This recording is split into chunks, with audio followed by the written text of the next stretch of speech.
Well, the rioting in Minneapolis continued last night and was joined by a lot of unrest in other cities. Even New York is starting to join the party a bit, although rioting in the rest of the country didn't really seem to be anywhere near the degree that we're seeing in Minneapolis right now. But I have to say that I'm disappointed, although not surprised, that things are proceeding, as I anticipated, and are certainly continuing with what I had observed in yesterday's video. The left is cheering on wanton violence and just indiscriminate destruction, which will ultimately empower the police state in the long term. And I emphasize the left because even if you look at these protesters, it's not like this is a homogenous group of black people, because of course, Minnesota is a pretty white place. A lot of black people in Minneapolis, but still, when you look at these groups of rioters, every camera shot that you're looking at of people on the ground, that's floating around social media, there's always at least a couple white folks in there, and if this was, just a straight up black race riot, in the traditional sense, like a Rodney King riot or a Watts riot, there wouldn't be white folks there. And so if you look at what these folks are saying, if you, listen to the interviews with the on-the-ground folks here, and of course Unicorn Riot, aptly named as the left-wing outlet that has been covering this most closely, and, I guess probably accurately, since they're actually on the ground and providing live footage every day of this. I believe that they're based in Minnesota. It's very clear that this just isn't, some kids from the hood who are mad that, this guy from their community was unjustly killed. These are not folks who just want to, get justice for this one guy who was a victim of, what appears to be severe police brutality. Rather, all of the people involved in the riots, both black and white, although I guess you could say particularly the white folks, since they are, the ideological leftists, they oppose social order in principle.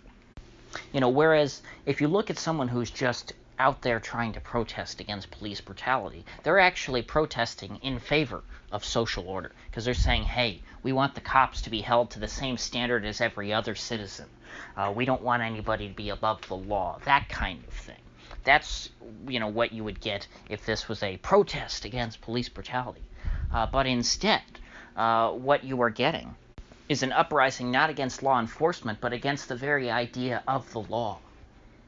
These are anarchists in the worst sense. These are not anarchists who just oppose the state. These are anarchists who oppose society and civilization. That's why they again today return to Target, probably a different Target I'd imagine, because I don't think anyone's going back to that first Target for a very long time, and decided to just start setting people's cars on fire. And, the cars that I was seeing burning were not very nice cars, so they were probably, poor people that worked in the back who had no idea that, when they got out there, they had no ride home, and that, they just lost a few $1,000s that they don't have, I'm sure. Obviously, these rioters don't give a damn about anyone. They are savages. They're animals. And they frankly need to be put down immediately. Now, the police and the government are not doing that, which is actually, in a cynical sense, very smart of them. Although it's quite dastardly, because what the authorities in Minnesota and, well, frankly across America, because this is a very old tactic, letting the rioters riot in a controlled space. Is something that American law enforcement has been doing for a long time, and it's to set an example. Because what happens is that these rioters decide to burn down part of their city, and that folks see it on the TV, folks all across America, and they're horrified by these images, and they say, gee, I don't want that to come to my neighborhood.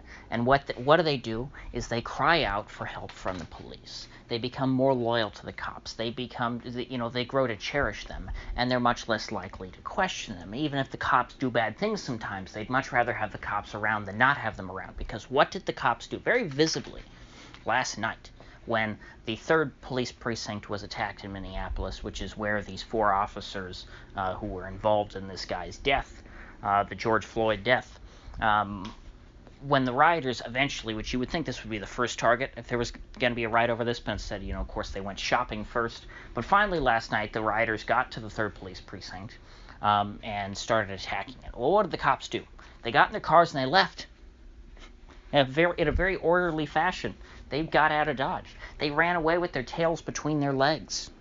And why is that? Is it because they had no means of defending, the building and their fortress against, these lightly armed rioters? No, of course not. These folks could have held out for quite a while if they wanted to, but they didn't. They gave up the post, and they let the rioters burn it to the ground. This, I believe, will remind people across America that the social order that they enjoy, which is guaranteed only by the police because there's no competing security forces, okay? Because, if you're somebody like me who's very critical of the police, who has, bad things to say about them a lot of the time, about, individual cops and things and laws that they choose to enforce, which the state passes, which are tyrannical, the fact of the matter is that right now there are no other alternatives than the police that we currently have. We can't just select some other police force. So what the cops are demonstrating here is that if you don't want us, you get nothing, and you get total chaos. If you don't want us, we'll leave. We'll get out of your community, but then it will be burned to the ground.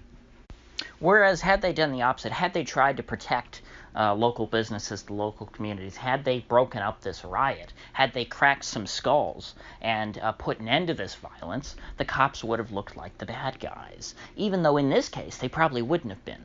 But considering that the optics was already not going in their favor, it's much better in their, in their selfish interest to let the rioters riot and make fools of themselves and alienate their, the ordinary Americans from their cause. Because if the police put them down and martyred some of these folks, that would just exacerbate the situation and make the rioters look good. Now, needless to say, burning down the police precinct, I think, is in a fair sense, an escalation. And I don't know how much this situation will escalate, because, like I said, if the police just keep letting this happen unobstructed, it will burn itself out. But how long can they allow this to go on to where, how much of Minneapolis needs to be destroyed, or other cities, because this is spreading. This is growing in other cities. They are becoming more violent.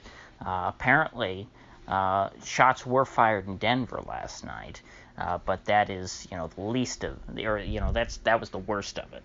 So things have not escalated anywhere else in the country to the extent that they have in Minneapolis.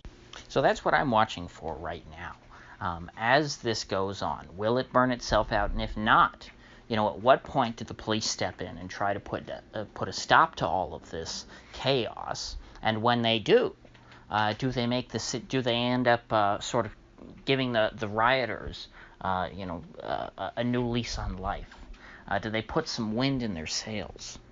I don't know. The longer the police wait to crack down on these folks, the easier it will be for them to do so, and the more they'll be able to get away with without looking bad, because the more violence we see on the part of the rioters, the more of a violent crackdown, can be justified on the part of the police, in the public's mind, I think. The more people fear these rioters, the more they will accept violence from the police.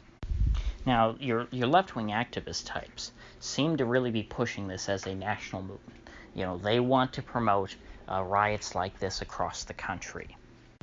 And if they succeed, I think the situation will be much more interesting, because we've had many times in recent American history these more isolated series of riots to where, one city will flare up, like Baltimore or Ferguson or in this case now Minneapolis, but we've never really had coordinated rioting across the country, the destruction of private property in the tens of billions. I mean, it could be like a hurricane going through, multiple U.S. cities simultaneously. Think of all the fortunes destroyed and livelihoods lost, all the people who would lose their jobs because their store got destroyed, and businesses that would go bust, because their business was destroyed. It would create so much more chaos on top of all the economic depression that folks are currently experiencing.